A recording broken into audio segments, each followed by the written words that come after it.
आप जंगल में बैठिए और ध्यानमय हो जाइए। नाग आपके सामने आकर इकट्ठा हो जाएंगे। विष लेने से मेरे साथ कई चमत्कार हुए हैं, शरीर को युवा बनाने और अपने साथ तमाम चीजें करने के मामले में।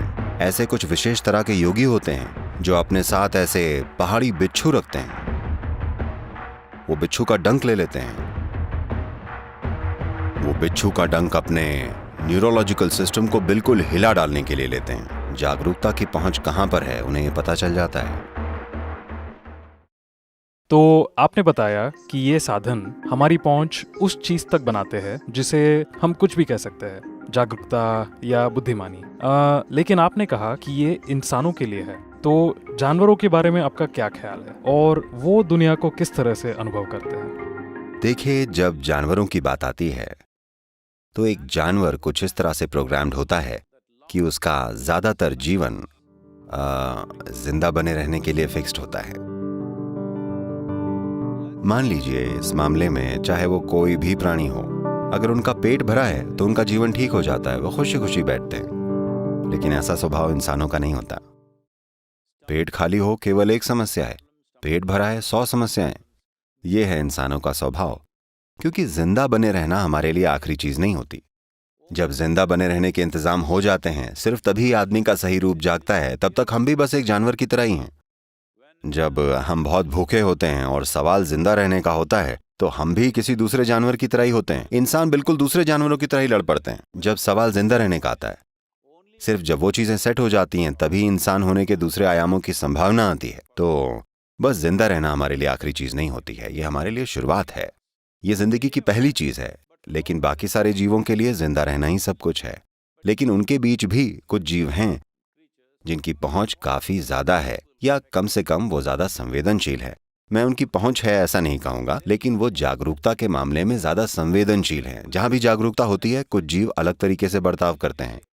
In India, in the yogic culture, in the Indian mysticism, everywhere you see there will be a cobra, always. Bharat की योग संस्कृति में, भारतीय रहस्यवाद में आप हर जगह कोबरा देखेंगे, हमेशा। ऐसा इसलिए है क्योंकि हमने हमेशा पाया है कि जहां भी जागरूकता की थोड़ी सी भी पहुंच होती है, इन जीवों को किसी तरह से पता चल जाता है और वो वहां पहुंच जाते हैं। कैसे उन्हें पता चल जाता है? एक चीज है जो मेरा अनुमान है, ये मेरे लिए एक पक्का विज्ञान नहीं है, मैं अंदाजे से कह रहा हूं, क्योंकि वो पूरी तरह बहरे होते हैं। मुझे लगता है कि वो किसी दूसरे तरीके से बहुत ज्यादा चौकन्ने होते हैं, और वो बहुत बहुत चौकन्ने होते हैं। ये एक तथ्य है जिसको कुछ लोगों ने जांचा है। देखिए, उदाहरण के तौर पर दक्षिण भारत का कोबरा, जिसके कोई कान नहीं होते, सुनने वाला कोई सिस्टम ही नहीं होता, तो इसका पूरा का पूरा शरीर जमीन पर होता है, या कह सकते हैं कि कान जमीन पर लगे होते हैं। तो कैलिफोर्निया में एक भूकंप आने वाला है जो कि 12 घंटे दूर है, यानी कि धरती के लगभग दूसरी ओर है। अगर 2-3 दिनों में कोई भूकंप आने वाला है, तो ये कोबरा एक खास तरह से बर्ताव करना शुरू कर देगा। अगर आप इसे सावधानी से देखें, अगर आपने इस चीज पर पर्याप्त महारत हासिल कर रखी हो, तो आप साफ तौर पर बता सकते हैं कि धरती के इस अक्षांश पर भूकंप आने वाला है। कुछ लोग ऐसे हैं जो सांप को देखकर ये बता सकते हैं ये कैसे बर्ताव करेगा। देखकर वो बता देते हैं कि धरती के किस भाग में इस तरह की हलचल होने वाली है। तो क्योंकि इसको धरती में थोड़े से भी, बहुत छोटे से भी कंपन का इसको पता चल जाता है, तो इस वजह से इसमें विशेष कंपनों के लिए विशेष जागरूकता या संवेदनशीलता होती है। हो सकता है जब कोई उस चीज को छूता है जिसे हम जागरूकता कह रहे हैं, वो सारे कंपन जो आमतौर पर हर कोई हर रोज बाहर निकालता है, यानी उनकी शारीरिक चीजें, मानसिक चीजें, शायद वो कम से कम रह जाती हैं। उन कंपनों की अनुपस्थिति को कोबरा पहचान जाता है। अगर आप बहुत ध्यानमय हो जाएं, आप जंगल में बैठें और ध्यानमय हो जाएं, कोबरा आपके चारों तरफ इकट्ठा हो जाएंगे। वो आकर आपके पास बैठ जाएंगे जैसे कि वो आपका इंतजार कर रहे हो। ये कितनी ही बार मेरा खुद का अनुभव रह चुका है, और इस परंपरा के कितने ही योगी हमेशा इस चीज को सही बताएंगे, हमेशा, क्योंकि वो किसी इंसान में कंपनों की कमी को भांप जाते हैं। जब कंपन बहुत कम हो जाते हैं या बहुत सूक्ष्म हो जाते हैं, तो वो अपने आप उस तरफ खींचे चले आते हैं। सभी जहरीले जीव जो अपने शरीर में विष बनाते हैं, उन सभी को ये पता चल जाता है।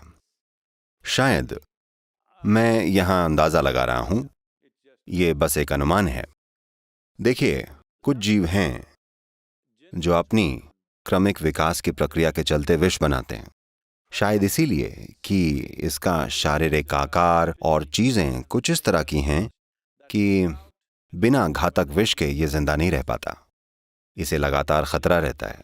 तो क्योंकि इसको इतना ज़्यादा खतरा महसूस होता है, ये इंसानों के लिए भी सच है। जो हमेशा खतरा महसूस करते हैं वो अपने साथ हमेशा ढेर सारा जहर लेकर घूमते हैं। तो इंसानों के बर्ताव को देखकर मैं बस अंदाज़ा लगा रहा हूँ। हो सकता है कि क्रमिक विकास में, क्योंकि इनके पास हाथ पैर नहीं है, मान लीजिए सांपों के हाथ पैर नहीं हैं, उनमें वो काबिलियत नहीं है जो बाकी जीवों में है, तो उन्होंने समय के दौरान जहर विकसित कर लिया होगा, वरना वो जिंदा नहीं रह पाते।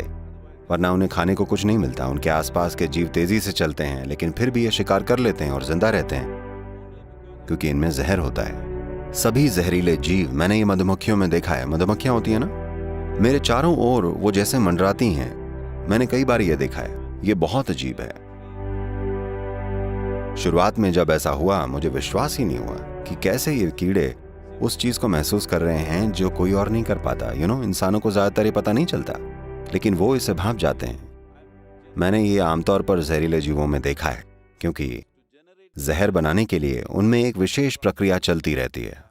दूसरे वैज्ञानिकों से मैंने जो सुना है, और वो लोग जो इस क्षेत्र में काम कर रहे हैं, वो कहते हैं कि विष धरती पर मिलने वाला सबसे जटिल प्रोटीन है। और आज इस चीज पर प्रयोग हो रहे हैं कि भविष्य में न्यूरोलॉजिकल सिस्टम से जुड़े कई रोगों का इलाज विष से किया जा सकता है।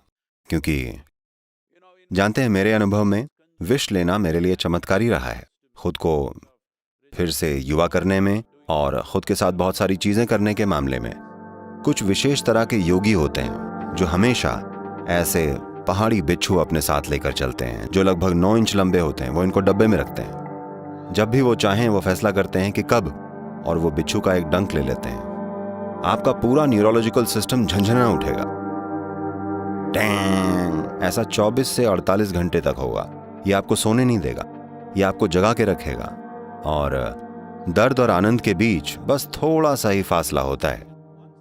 एक बार अगर न्यूरोलॉजिकल सिस्टम एक खास तरह से झंझना गया, तो आप इसे जागरूक तौर पर दर्द या आनंद बना सकते हैं।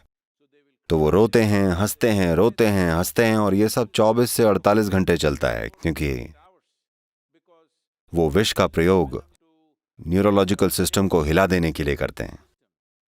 तो अब इसके बाद कहीं ना कहीं कुछ जीवों की पहुंच इन चीजों तक कुछ ज्यादा होती है। उनकी पहुंच भले ही जागरूकता तक न हो, लेकिन जहां कोई जागरूकता तक पहुंचा है, वो उसे महसूस कर लेते हैं। मेरी अपनी समझ में, या मैं कहूंगा मेरे अनुमान से, वो ये है कि वो इन जीवों को या उन चीजों को पहचान लेते हैं जिनमें कंपन बहुत कम होता है। जहां पर कंपन कम होते हैं, ये उनके लिए निर्वात की तरह होता है। ये उस तरफ खींचे चले जाते हैं, और साथ ही ये उसको नुकसान नहीं पहुंचाते, यानी कि उस तरह के कंपन को, क्योंकि वो बहुत निष्क्रिय महसूस करते हैं। एक वीडियो है जिसमें मैंने किंग कोबरा पकड़ा हुआ है, सिर से नहीं, शरीर के बीच से। ये कोई पालतू कोबरा या ऐसा कुछ नहीं है। हमने इसे उससे बस 2-3 दिन पहले ही पकड़ा था, जब वो वीडियो बनाया गया था। और किंग कोबरा ने अगर आपको काट लिया, तो आपके पास जीने के लिए बस 6 से 8 मिनट होते हैं, और बस इसके पास एक हाथी को मार डालने के लिए पर्याप्त विष होता है, लेकिन ये काटेगा नहीं। अगर आपने थोड़ी सी भी घबराहट दिखा दी, तो ये काट लेगा। अगर आप बस पूरी तरह शांत हों, तो ये आपको नहीं छुएगा, क्योंकि ये आपके पैदा किए हुए कंपन को महसूस करता है।